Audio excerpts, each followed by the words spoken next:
Hey guys, this is a Mark II fighting knife introduced in World War II, and I think it was used into the 90s, probably, I don't know, I'd like to say 96 before they actually replaced this knife.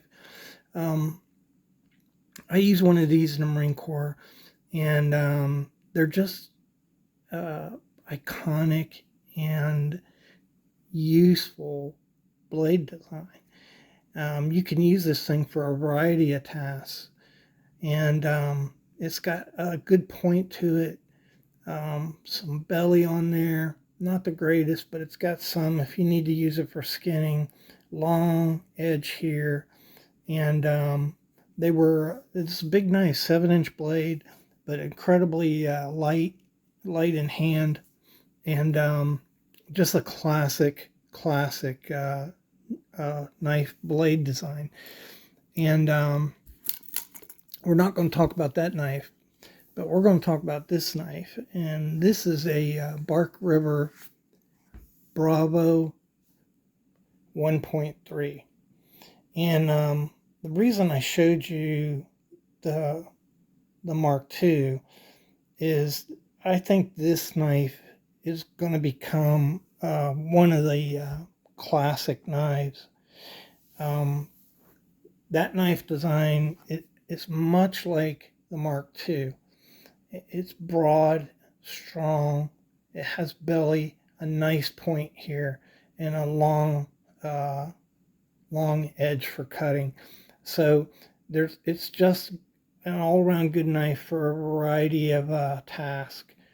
And this is a Bark River knife uh, produced by Mike Stewart, and features a stag scales on it,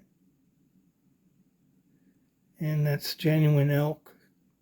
I think the camera's pulling out that it's a little silvery there, and that's what elk looks like. It's kind of silvery, and this knife is a Bravo 1.3, so the blade is 5 inches. The handle's about 4 3/4, so it'll fit a good size hand. And overall, the knife is 9.8 inches, and it weighs around 8 3/4 ounces. So it's not real heavy. This is a really nice bushcraft knife. It's a camp knife. It's good for skinning, and it has a really wide blade. So that's a 3/16 inch stock on this knife. Comes to a really nice point there. And the thing is, Mike Stewart, he likes convex grinds, and so that's the grind on this knife is convex. And once you get used to it, it's not bad at all. It's really easy to sharpen these. It takes a little kind of upswing pattern like that, and you can keep that convex edge. Once you learn how to do it, it's easy to do. Um, if you prefer like a work sharp, puts convex edge on knives. You could use a work sharp if you can't get that down. But just a beautiful knife. Look at that stag. Has mosaic pins on this knife. If you look at the back, you've got some orange liners in it. Mirror polish. Just beautiful, beautiful knife. And I really think these Bravo knives come in a variety of sizes. The Bravo 1 has, I think, a 4.5 inch blade. I like a little bigger blade, so I got the 5 inch. You have a 1.5. They go up and all the way up to a 7 inch blade. And an interesting story is that Force Recon came to Mike Stewart and asked him to design him a knife. And this is a design that he gave them. They did want a few modifications, and this knife also comes with a raised hump, kind of like a thumb rest that you can put your thumb up against it, and it's gimped on that rest. And I like that actually. Some guys don't, but I do. And the reason I got this knife without it was it can be really hard to find this stag on the knives. And so this was the only model I could find it in. And that's what I got. Um, so it's A2 steel in that, but Bark River offers a wide variety of steels. So you can get Crewware, S45VN, 3V, CPM 154, which I really like, and LMAX. So you just kind of choose what kind you want and the model number you want. But I think this is just a classic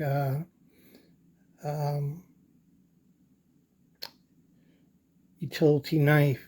You know, it has great utility. And I have other Bark River knives. I don't intend on taking this hunting because I don't want to mess that stag up. But I use most of my knives, and maybe I'll take it out and use it sometime. But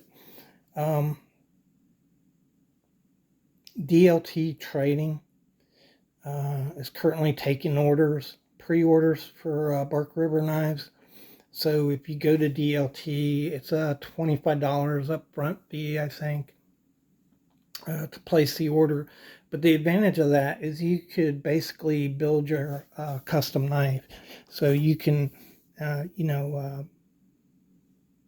them what kind of scale material you want, what kind of pens you want, what kind of steel you want, what kind of liners, no liners, or what color liners you want. And you're basically building a knife to fit you. And then they put the order in, and those knives will come through. These knives are not cheap. I don't think they're overly expensive either. So at the base, which is my micarta handles, the base models go for around $250. Least I saw was $232. If you go up, Stag's going to be expensive, and Mosaic pens cost more to put those on there. They're really cool though. That's going to cost you more. You know, when you look at paying $232 for a hunting knife, you're kind of like, oh, that's a lot of money. One, these things are guaranteed for life. You have any problems whatsoever, you send them in Bark River, they'll fix you right up. The other thing is they come with really nice, well-made sheaths. I see no reason why this sheath wouldn't last you your whole life. Nicely burnished on the sides here. A lot of holes here, so if you wanted to, you could, these holes are big enough to put paracord through. You can lash them to a pack if you want. Different carrying options on here. So I like to carry mine on the side, and you have the option to do that. And just a nice sheath, but that sheath would cost you $75 to have somebody produce that for you. If you take that off the price of this knife, they're in the $150, $180 range for the knife. And, that's pretty good. Now they can get more expensive, if, like I said, if you go up and get different handle materials, different pens, but also, metal, the different metals will run you higher. A2 is a good tool steel. I don't see any problem with it, and it's good enough for me. So I'm good with that. But anyhow, they're super knives. The knives will last you a lifetime, and hope you enjoyed the video. If you did, go ahead and like it. If you want to see more content like this, subscribe. I'd be glad to have you to the channel. And I really appreciate you guys watching this. Remember, you shall know the truth, and the truth shall set you free.